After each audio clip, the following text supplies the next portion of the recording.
I have 4:30, so we will gavel the meeting to order. Please stand if you're able for the Pledge of Allegiance.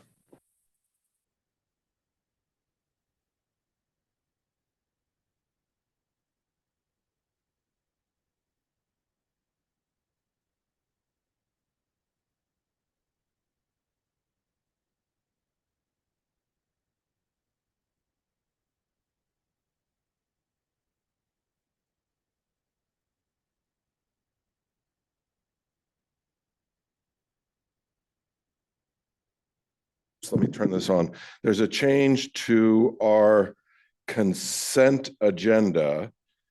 And Kevin, I lost the notes on the consent agenda change. It's, is it D? It is actually as the agenda item E. Student discipline, yes. So at our last board meeting, business meeting, we had a first reading of item E, which is the student discipline policy. Since that's happened, WASDA has come out with a revised version of the student discipline policy.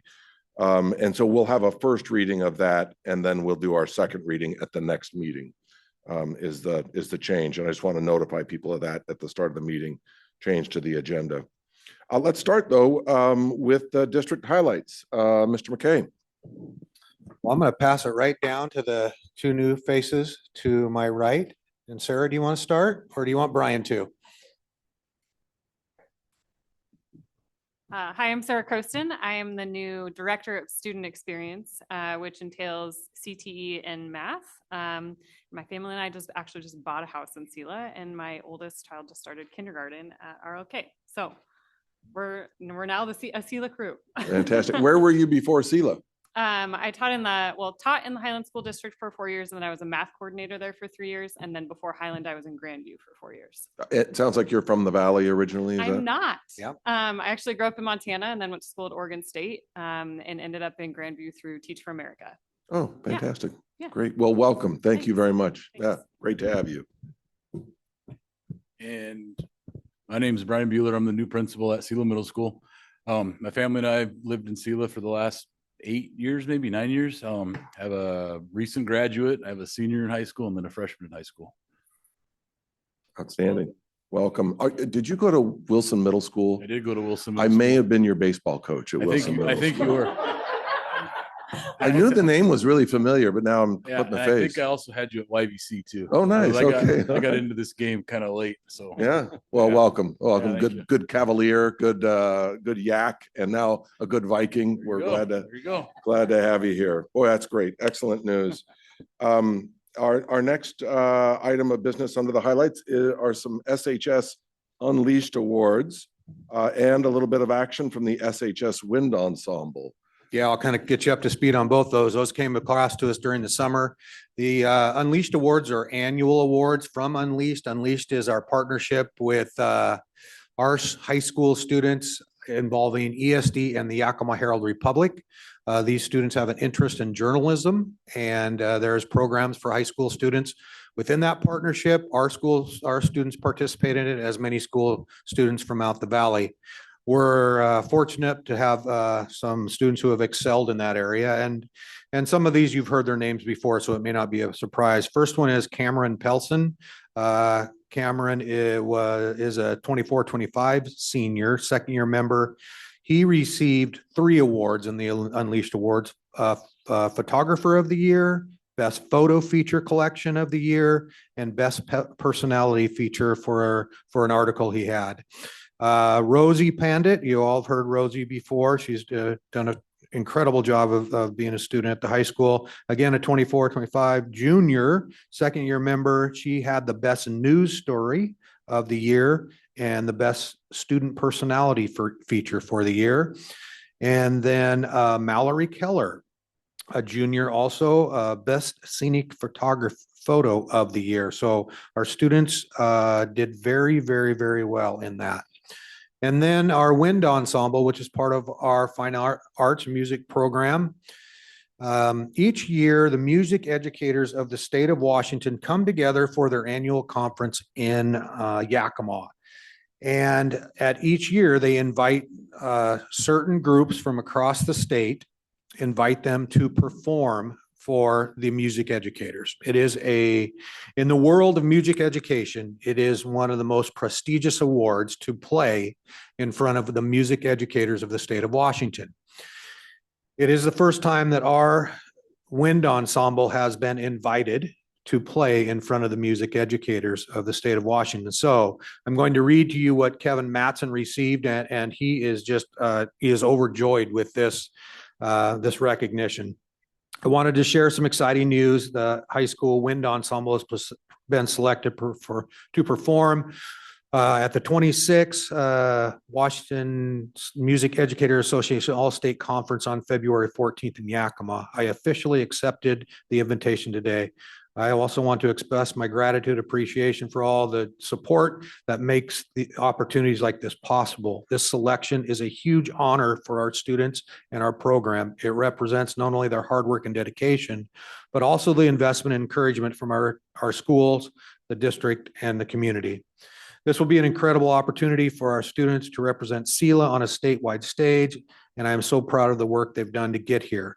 I'll be sharing more details as we get closer to the performance, but wanted everybody to know the news. So that's from Kevin Matson. But from my experience with high schools and as a superintendent, this doesn't happen unless you are at a pretty high level of performance. So congrats to our students and to our staff involved there. Third item on highlights, I just want to highlight the Welcome Back event. It's a yearly event. It starts as a welcome back for our staff, but it also recognizes our staff who work the entire summer as well. It's meant to be positive. It's a very short event, just under an hour. And I just wanted to say that it went off very well. And I think it accomplished what my goals were, to make people smile and laugh. Board President Peters was there. He followed in that smiling and laughing in too, but also shared a really cool message about the events of the fire on the hill there and what you and your wife decided were the most important things to take out of your house, which was a lot of pictures of your children involved in the schools. So cool memories for sure. Yeah, that was what I talked a little bit about what matters. And when we had to evacuate this summer, saw you on that day. As a matter of fact, I saw you on that day, Katrina. We had 10 minutes to gather everything up, and we did, and cats and hard drives and laptops and passports. And then the guy knocked again and said, "You got to go now." The police officer did. And we said, "All right, let's take one more look in our kids' rooms." And we had made these posters for their graduation kind of memory boards, I guess. And we made sure we grabbed those too. And that is just a message that I want everybody in the district to hear, is that when you are, when the knock comes, the thing that you want to carry with you is a big part of it is your school experience. So Claire was there as well and gave a fantastic speech. Claire, what was your impression of the Welcome Back event? It was really incredible. I'd been to it before as like a student, but more on like the being on stage part was really it was really just exciting to be there with all of the members of the district, and really just shows how much like support really goes into our students' education. And I really enjoyed it, and it was a really cool opportunity. So I thank you, Mr. McKay, for giving me, and I know that Charlie also was really grateful for the opportunity to speak. Great student speakers for sure this year. Again, Rosie spoke last year. You mentioned Rosie Pandit and Claire and Charlie, and two other speakers from the high school were by far the most inspirational part of the event for sure. And last but not least, this is the first time, and I'm not sure why I haven't shared this in recent years, but I do think the item D here, Washington State Board of Education full certification letter, is important for not only you as board, but for community as well, to know that the State Board of Education, who holds a huge amount of responsibility over public education in our state, is required by state statute to certify public schools with regards to what they offer to their students. And if you haven't read the letter, the most important is that the State Board of Education gave our school district full certification. So it is something that, some people view it as just another hoop that public schools have to jump through. But I kind of look at it differently, is that we're doing exactly what we say we're doing, and we also are doing what is expected of us by the state board, OSPI, the legislature, and so forth. And when we go through this process at the college, when we have something that's out of compliance, they call it a ding. And I understand that by passing the since time immemorial curriculum last fall, that was one of the areas that they had not checked off for us. And as a final certification, this allows us to get to that level. Is that right? Yeah, that is correct. As in previous years, we have always had that as kind of a mark against us and not receiving the certification, which doesn't stop you from doing things, but you have to do a lot more work in order to tell them where you are in the progress. And since time immemorial is now, it's been adopted, we're past that, it's been implemented in the schools, then that we have full certification without having to go back and do additional work. So great. It might be neat to hear from Hunter how that's being implemented, that STI curriculum. That'd be kind of fun to hear about a year later after that large public a debate about it. All right, our next item on the agenda are suggestions and comments from the audience. There are no written comments that have been submitted. There's one person who would like to speak, so I'll read this disclaimer here. We invite all community members to address the board on an issue or topic. The agenda item titled Suggestions, Comments from the Audience is for any comments related to topics that are not on the agenda. The audience can also provide informal comments on specific agenda items, great, after being recognized by the board president. Individual remarks are limited to 3 minutes. Patrons making comments are asked to begin by identifying themselves. If there's a group of people, please appoint a spokesperson. If desired, you may email written documentation to executive assistant to be included as part of the official meeting record. While the board will listen to all public comments carefully, the board cannot respond to comments spontaneously or without further deliberation. The board may direct superintendent to respond to the issues expressed at a later date. Complaints about specific personnel will not be heard in open session and will not be part of the record of any public meeting. Harassing or derogatory statements about any persons or groups of persons will not be heard. Okay, and we have one person signed up today, and that's Mary Schuler. Welcome, Mary.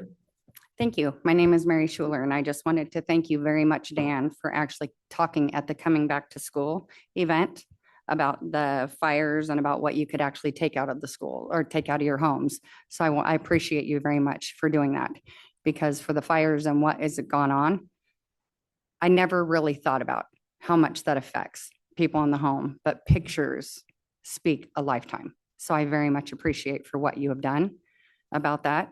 And I also want to talk about because I do have Native grandchildren that are half Native and half white. So this about the education for certification for since time immemorial, because my grandchildren are actually biracial.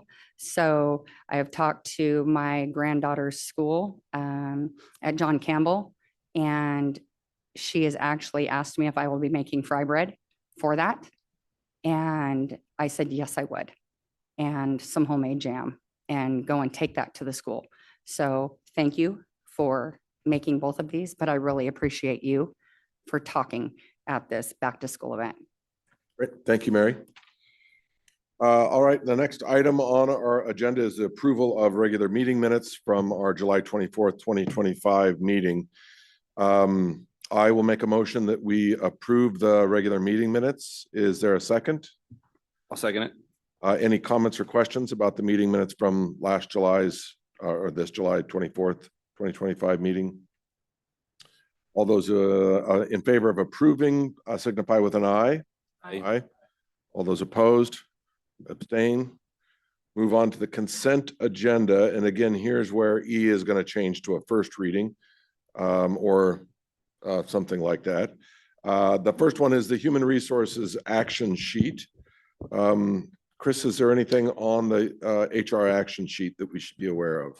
Just very quickly, a final report on number of employees hired this year for the 25-26 school year. We hired 27 classified employees and 8 certificated employees. So just hired our last certificated employee this afternoon. It was a late resignation, so we're excited. We're fully staffed up and ready to go. So just as a note, that's about half of what we normally hire every year. So our attrition was way down for the first time in a long time. As far as the HR action, I don't have anything to highlight. Do you, Kevin?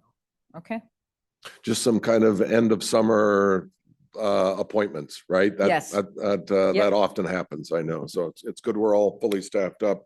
Yes. All right, under good payroll, goods and services, Chris, is there anything in this a group of bills that we should pay close attention to? I don't have any particular highlights. I mean, I did my own auditing of those, but nothing really to highlight tonight unless you have questions. Are there any board members that have questions about the payroll, goods and services totals for this last quarter, monthly? One quick question. Uh-huh. So the money that we give to the Selah Food Bank for our backpack program, Yes.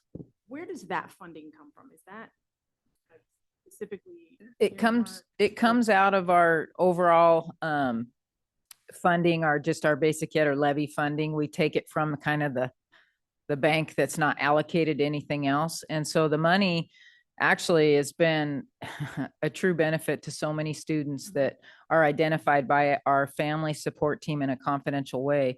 We served, I think, on average, almost 400. It's actually over 400. Is it 400 now?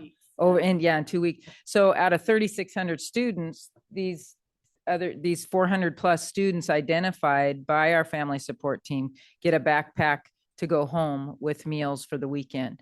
And it's just been wonderful to be able to support these students and families in that way. And so the partnership that we have, the food bank also is instrumental in getting that done. And they have their contribution towards the process, but the district has agreed to make a contribution every year to help them make ends meet.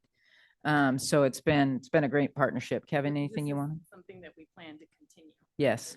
And if more students need support, are we in a position to? Yes, right now support we would support what the students that the family support team identifies. They know best and they do it confidentially. And yes, so we're definitely in it. I'm fairly certain the number initially was 60 backpacks every 2 weeks. Yeah. And then the need was discovered so Yeah. That's been a great program. Yes, definitely. All right, excellent. Our next item, thanks for that question and for the Selah people working in that program. The next item is D on the consent agenda, which is a first reading of a bunch of policy updates, starting with 1111 oath of office down to 5260 personnel records. I'll let the board take a look at those. We'll let the board take a look at those, and we'll have a second reading of those at our next meeting. Kevin, for the student discipline, do we have, I know WASDA emailed all of us. Will that be considered our first reading, or? What I would do is in board docs, and what I emailed you is all as well, which is the policy alert. Just take a read through that. It'll give you a little bit more detail of what's going on, and then you actually will be able to see some of the updates within the policy. But if you don't want to go through line by line of the policy, this is a very good overview for you about the process. Great, okay, thank you. So then that policy will be a first reading next meeting or a second reading next meeting? First reading is included in this group of This is policies. Part of the first reading. This is part of the first You'll reading. vote on it next meeting. Yeah, and then you will adopt or take action to adopt at the next one. Yep, in September. All right, I move that we approve the consent agenda. Is there a second? Second. Are there any comments or questions about the consent agenda? All those in favor of approving the consent agenda signify with an aye. Aye. All those opposed and abstains. Excellent. Our next item is an item that comes up annually, which is a resolution for out of endorsement assignments. These can be teachers who are not endorsed for a subject, but are being asked to teach out of their approved subject area. Oftentimes it's for one period. Occasionally it's for more than that. Kevin, do you want to talk us through the request here? Yeah, every year annually about this time. Now, I can't say it's exactly in this month, but we set a goal for ourselves a couple years ago to get these to the board as close as we could to the start of the school year. Just it looks better, right? When you have done the work beforehand instead of waiting. Although there's no statute or any requirements, nothing by policy. It's just the board has got to take action to approve this. For the most part, this is a lower number than you may have seen in the past. And that is, I think, because we've paid closer attention to the schedules. Most of these occur when we're trying to offer at the middle school and high school a very robust schedule for students, but we don't have the exact matches in some of the courses that we offer from our staff, certificated staff members, or in these cases, teachers. It's an allowable practice. It's a common practice, but it is a board approval and notification practice, just so you're looped into what's going on here. In each case, you have one resolution per individual staff member that we need to request an out endorsement approval on.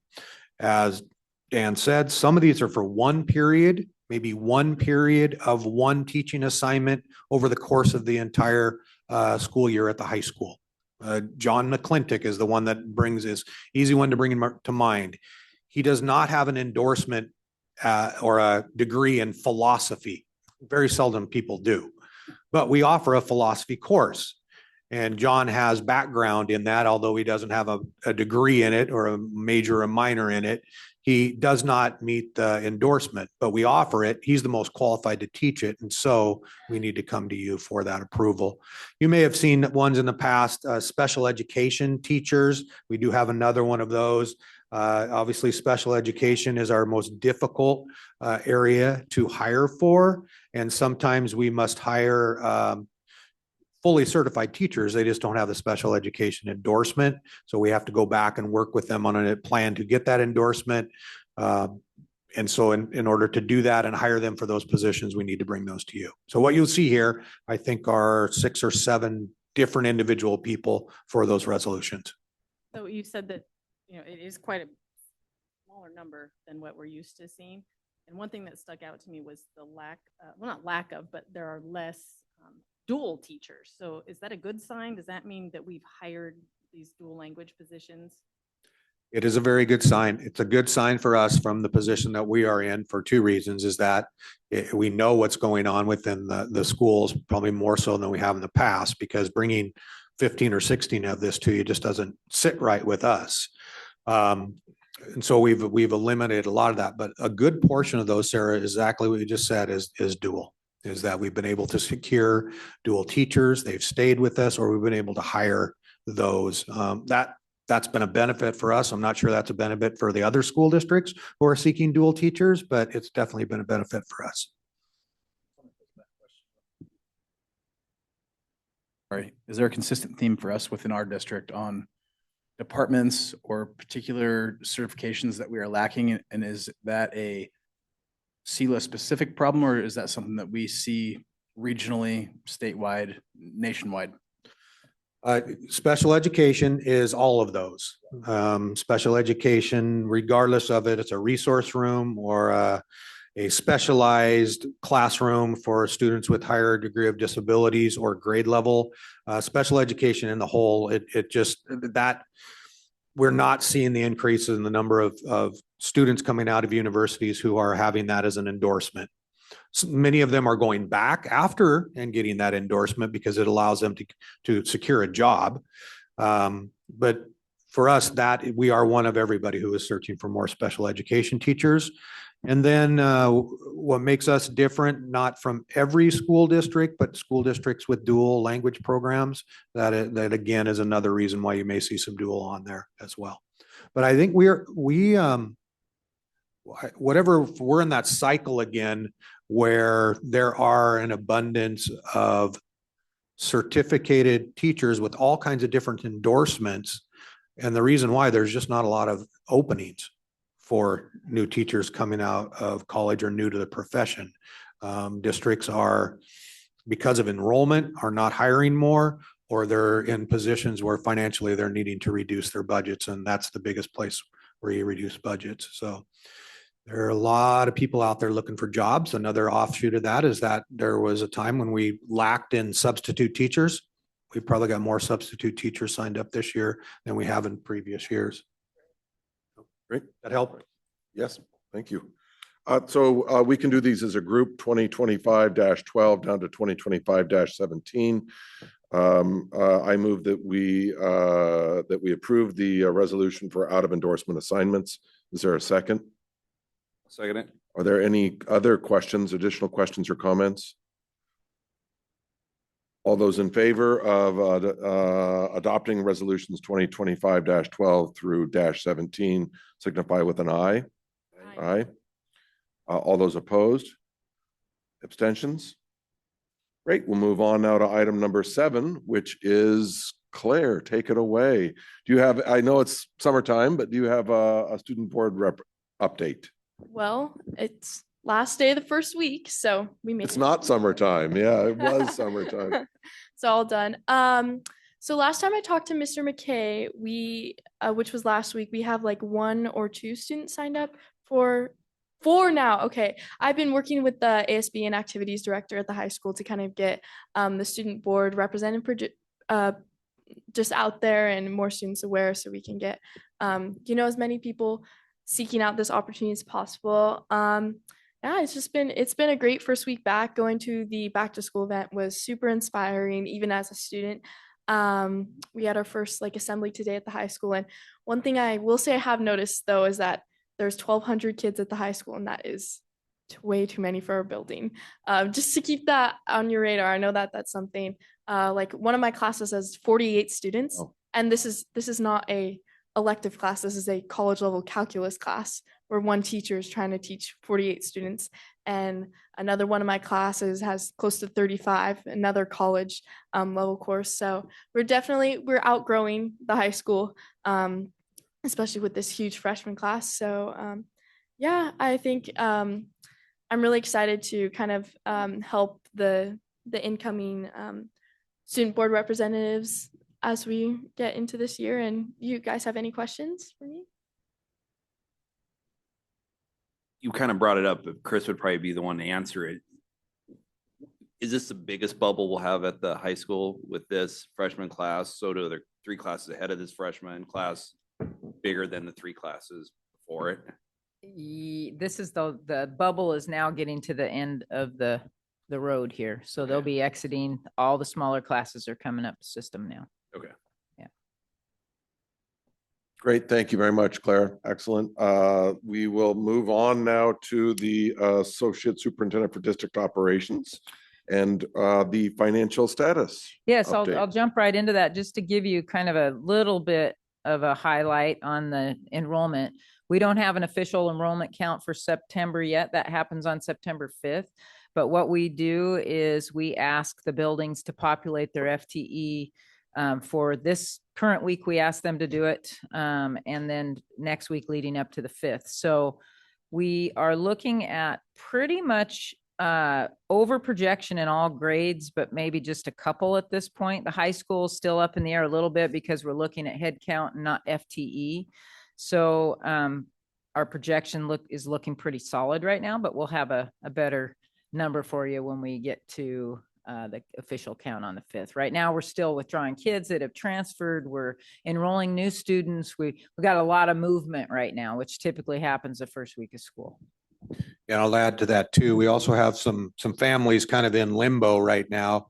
Many of those families don't reside in the district, and they've applied for out of district enrollment.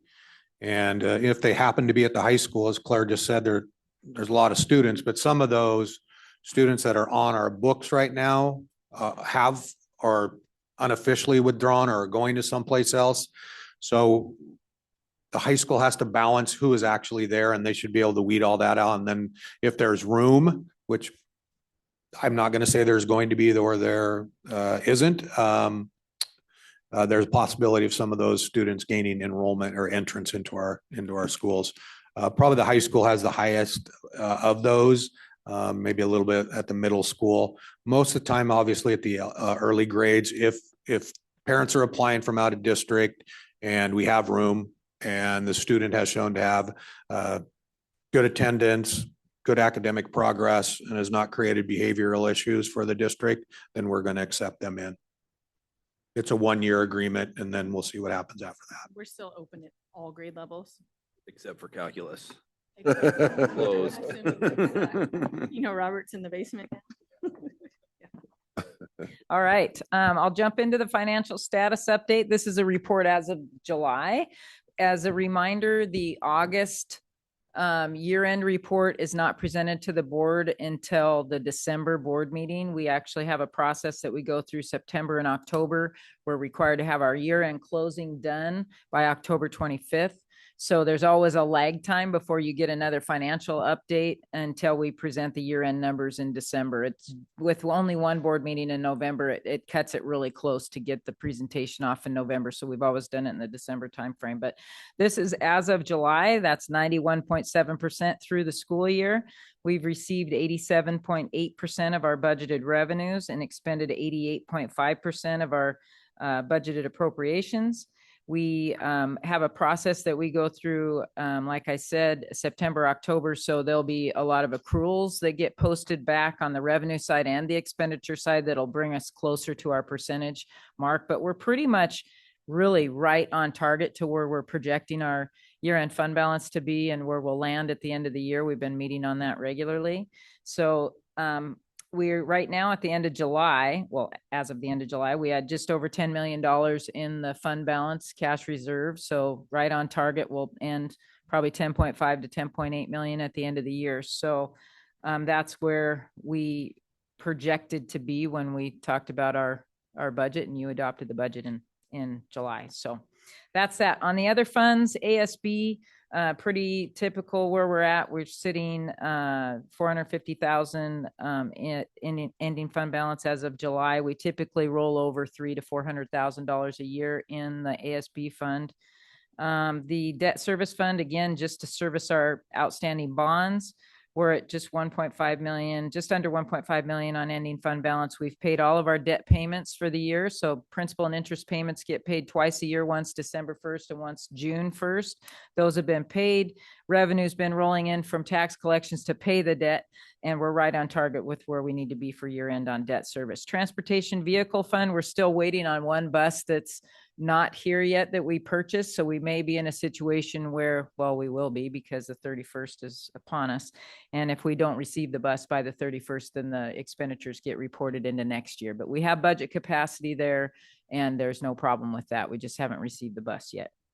And then cap projects fund, we are sitting right at just under $7.6 million in fund balance. And again, the two big projects we have going on, which there'll be an update in October to the board on these, is one is the field turf and one's the CTE edition. So we have those lined out within those funds to be completed for field turf by August of 26 and the CTE edition by August of 27. So and that's it. Any questions on that? Thank you very much, Chris. Appreciate that. We'll move on now to the superintendent report, starting with the board calendar. And it's draft board calendar, so things might have some moving pieces. Kevin, do you want to talk us through any of the color-coded? Yeah, so you've seen this document before, and this is not the board meetings calendar. It's really the calendar of what goes on throughout the year and what we know needs to go into each of the times that you meet, whether it's a study session or a board meeting. So take a look at this. It is a draft. You know that study sessions at times get moved around depending on what's going on within the district, but this gives us at least something to shoot for. On the very bottom, it does identify the buildings. I know we've put that out there, and I know you have maybe decided to try to get yourselves into the building. So it gives you a building by a 2-month window there. So for Mr. Peters, Robert Lentz is his building for September, October. Please know that doesn't limit you. If you want to go to all of them, terrific, go for it. Other than that, it does identify some community forum dates there that may be of interest to you. Those are tentative. That's why it's still kind of in draft. I've identified more than likely the 23rd of September will be the first community forum, but you see some other ones listed there as well. Chris mentioned with regards to facilities, we just made sure that our architect is going to be able to join us in that October study session for a full update on where we are within both projects and what's going to be happening in the months ahead. So complete with some drawings and so forth, so you start to get a really good idea of what it's going to look like. There, if you have suggestions, please don't hesitate to let me know. Can I jump in one thing? If you're going out to the buildings, I would encourage you, if you have time, to go out during the bus drop-off time or pickup times in any of the schools if you want some smiles. We've had a lot of fun going out. A lot of us at the district office have been out and about at the schools this week and greeting kids and helping them find their classes and just ensuring that they're safe and that they're comfortable coming back to school. And it's been a ball. I've really enjoyed it.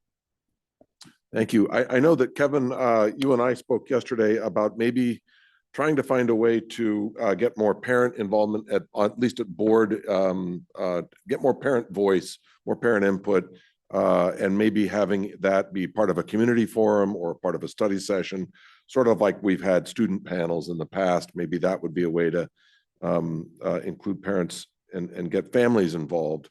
And hopefully more student voice involvement this year as well. I think that I think of when we've had the migrant program parent advisory committee people come and speak, and when we've heard students speak, those oftentimes feel like well, it's a new stream of information, obviously, for us on the board, but it's also very inspiring. And I hope we can do events like that as part of this calendar. All right, are there other questions or comments about the calendar? I think we're now moving to the superintendent update. Yeah, so just a quick update. I think you realize my updates, they haven't changed. They're not going to change. It's just some information for you. If you've been following Heidi and her work with regards to putting information out on social media, Instagram and Facebook, you've seen recently that she's done a lot of recognition of those departments who have put a lot of effort in getting ready for school. And I'd like to do a public shout out within the board meeting and thank all those with some extra attention to our facilities team, our grounds team, maintenance and custodial. A lot of good work happened this summer to make sure our schools are ready for our students. And that sometimes we just think about, annual cleaning. Well, it was a lot more than that. There was a lot of fix-it of things, replacement of things, significant amount of work on landscape. I think the high school parking lot, a lot of work at SIS with the overgrowth of a lot of shrubs in the front. So a lot of effort by each of these individuals who did that work. And then obviously Frank and Chris for their leadership in that of getting ourselves using the summer months to the best of our advantage to getting the schools looking really good. In general, Chris mentioned it, but with our students' return, I can say that there was a sense of a lot of excitement, happiness, smiles, and laughter on behalf of our students.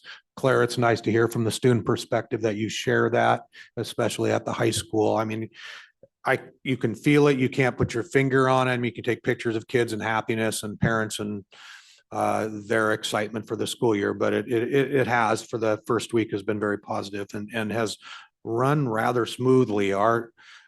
Chris and I, like I was at JCP this afternoon and she was at SIS and we text each other back and forth with the buses. When are they going to get there? When are they leaving? And actually today we were the best. We were at 327, all buses out of the SIS parking lot, which is a good thing. So we need to get them out of the JCP parking lot we were at 3:15, I think today. So yeah, I mean, we have it down to the minute and it's important that it is a minute, and that is with our first and second graders only being really together for those first 2 days. So we'll see what happens. It's got to be kind of dicey though. You have to hurry, but don't rush. I mean, these are Yeah. big buses and little kids and, hey, let's go home. Well, and a lot of it is helping kids get, right now, second graders have it down, but the first graders, they don't always know which direct. I mean, they're getting them schooled up on it, Yeah. but there's always a few stragglers that go the wrong way, and then they've got to go all the way around. So I'm going almost running with these two girls yesterday, getting them all the way to the end bus, but we got there and we're like, yes. So it was good. Yeah, here's an example of what some of the challenges are. We had I think it was a second grader. And parent pickup, if you know about JCP, you go out to the playground for parents to pick you up if you're a parent pickup, and you go out to the right to the bus loop. Well, this one girl decided that she didn't want to go to the parent pickup because she didn't need to see her parent that early, and she'd never been out to the bus loop, and she wanted to see what it was like. So as you can imagine, the parent waiting for her child there in the parent pickup, but her child decided, no, I think I'm going to go the other way. So the parent was happy, but that's the kind of thing that goes on quite often in the schools, especially with the elementary schools, is the students are very curious, or they have their own mindset of where they think they need to be. Back to report, Claire already mentioned it. We are up to 4 applicants as of today. I've reviewed what they've answered in their questions. They all look like they're quality applicants. We'll see what happens over the weekend. Heidi was going to make another announcement over the weekend through Parent Square. We'll close those applications down sometime probably the morning of the 2nd and see where we are. We'll start doing our backgrounds with checks to make sure they're in good academic standing and answer the questions as they did. I'll involve some input from the high school administration, and then more than likely, if we're at 4 and they all look good, we'll bring them all to you then for our study session in September, to go through some short interviews and then make some decisions. Okay. And if you don't know already, this is a holiday weekend, but in our school district, we decide to make it an extra day holiday weekend. So there is no school tomorrow for our students and for the majority of our employees. And then we celebrate the Labor Day holiday on Monday. That is my report. Thank you. Speaking of the high school parking lot, the high school started the senior class. You get to be the first year to be part of this tradition of painting parking spaces. And that's brought a lot of joy, I think, at the start of the year. Have you done your parking space, Claire? No, I decided not to do it because it was quite expensive. Like students were spending like upwards of like $300. Oh, no, it's like turned into that already. Yeah. Okay, So, great. but a lot of students really enjoyed it. So, yeah, it's been a great start to our senior They year. look terrific. Yeah, I think that's a nice tradition. All right. Are there any comments or questions for Kevin? I think we can move on now to the last item, Board of Directors communication. I have a quick note. Does anybody else have a note for Board of Directors communication? This probably goes good off of Kevin's shout out to the facilities team with the high school when we had the strangest event that I can ever remember in insurance. And Chris Scacco, I think, wants to be on the maintenance team because she was walking in her flip-flops up a ladder about 14 feet high. Don't tell Chad that, okay? In an emergency situation. But it was all hands on deck and all those guys know how to react. And it was one of those situations that were strange. The membrane roof disconnected in the middle. It really looked like a giant bounce house. And then a little bit of rain allowed some rain to come in through an HVAC unit. Unlucky enough that it was on the gym floor that had just been refinished and it hadn't solidified yet.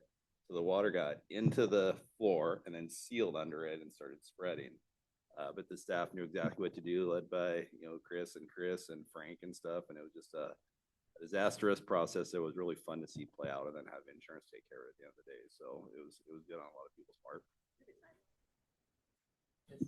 End of September, which is led, if you don't know, maybe I'll be saying something I shouldn't say publicly, but it's not bad or anything. It's actually kind of cool, is that the damage to the floor has led to a certain section of the wood to be replaced, and then to be the whole floor to be resanded and refinished.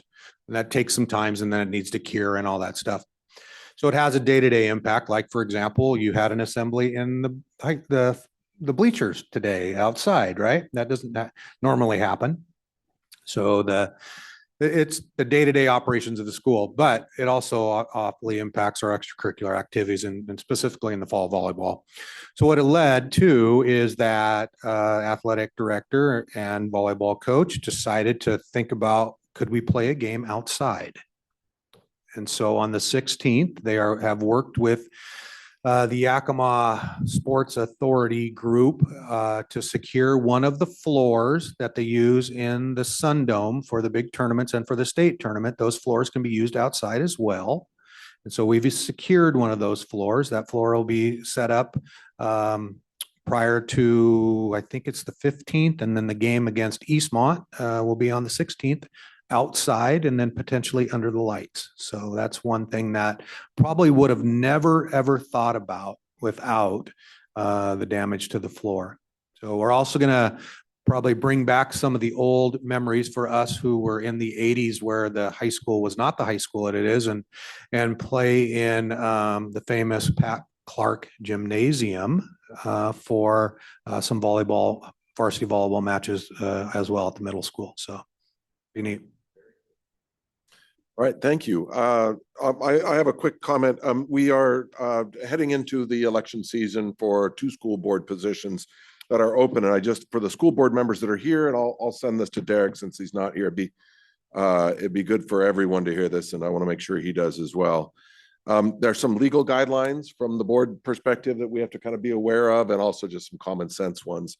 The first is that we are free to support candidates as private individuals, but we should be clear that we're speaking as private individuals rather than as board members or as speaking for the board. We can't use district resources like email lists, meeting agendas, logos, facilities to support or oppose any candidates.